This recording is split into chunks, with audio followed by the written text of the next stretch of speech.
Hi. I want to become a rapper. Not the joke. I want to become like a serious rapper, but I'm facing a lot of obstacles, like my gender, my race, my nationality, mostly the fact that I'm really bad at rapping. But I'm here to defeat the odds. When I started doing rap, I also started doing comedy in case the rap doesn't work out or too many people make fun of me. I can just be like, oh, psych, that was all part of a big comedy project. Because one time my rap video got reposted on an Instagram account called Wigga Mob Official. So you guys know about it. It's an account that makes fun of wiggers, and if you don't know what they are, that's okay. I didn't know either. I Urban Dictionary'd it, and apparently it's when white people try to act black or be black. So you're educated now. So my video got reposted on that account, and the caption said, "I almost reported this." It's weird that you didn't laugh because that makes me feel like you agree. And then the first comment said, her rap name be Lil Daddy Issues.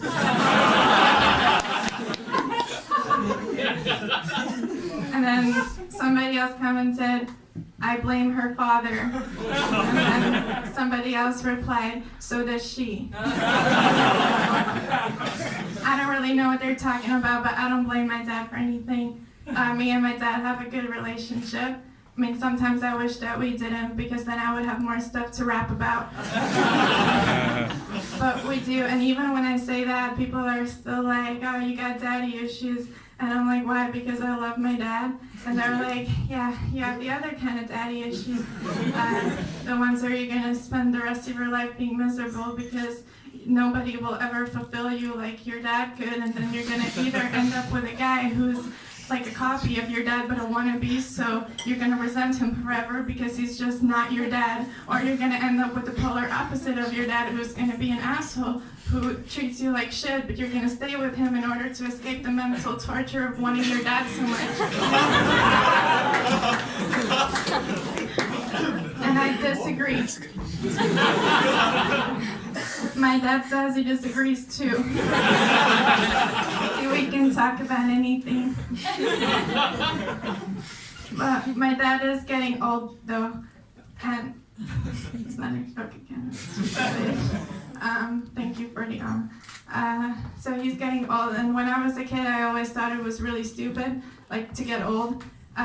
Mainly because my mom has depression, and she would always say that she wants to die and she's not gonna get old, and I was like, that's empowering, you know? Like, go mom, like, take matters into your own hands. And after a while, my dad was like, "You need to stop saying that. Your mom is getting more sad." And he didn't want her to die, obviously, because he knew that he would be left alone doing the household chores. He knew that I wouldn't help him because I'm more of a daddy's girl than a mommy's girl. For example, my brother is a mommy's boy because he's very tidy and organized, and he also has depression. And I'm more of a daddy's girl because I like being choked in the bedroom. Just kidding.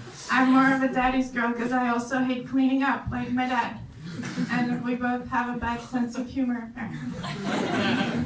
So I told my dad that I'm doing stand-up comedy, and then he told me that he wants to see it. So I showed him some videos, and I was like, "Why do you want to see it?" And he's like, "I want to know if people are laughing at you or with you." And I'm like, "It's stand-up comedy, of course they're laughing at me. I can't laugh at my own jokes because then people think I think I'm funny, and that's not funny." So I showed him my videos, And then after he watched them, he was like, "Why would you show me that? I don't speak English." I guess it makes more sense if I had told you before that I'm Latvian. So my dad is Latvian too, so that's why he didn't that's the joke you can laugh at. Thanks.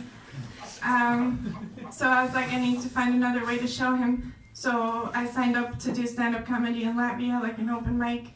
I translated all of my previous jokes, like the one where when I was a kid I would make out with my female cousin and then my parents told me that's not allowed because I can't be a lesbian. Or when I thought I was going to be schizophrenic because I got too high and then I called my parents and said I can't love them anymore. Or the one where my dad told me that I need to clean my room more because if I don't, I'll never find a good husband and I'll end up sad and childless and alone. So you didn't laugh about that. It makes me feel like he's right. Is that a sign? Okay, I'm not gonna ask. Anyways, I was telling all these stories, and then it was really silent in the room. Nobody was laughing, and I was like, I'm on the right track, you know? My comedy is very advanced. It takes a while. And then somebody yelled from the back, "Where is the joke, you bitch? This is why women shouldn't be allowed to do comedy." And then everybody laughed. That was my dad.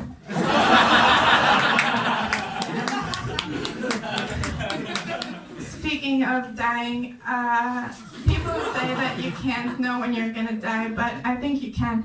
It all depends on when you start your crisis. So, for example, I started mine at 21, so that means that's my midlife, because you can only have a midlife crisis or an existential crisis. But I think in order to have an existential crisis, you need to be smart or at least know what existentialism means.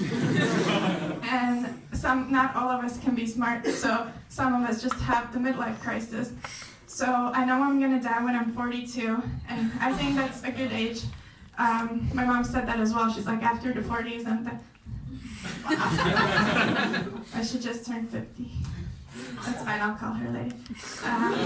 So I'm gonna die at 42, which is good because I wanna have babies when I'm 30, and then I can die right before they become teenagers because I don't wanna deal with that.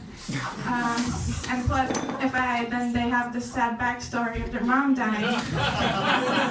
And then if you have a sad backstory, that means that you'll achieve more things in life, especially if you want to become a rapper. I just want the best for my children. Thank you.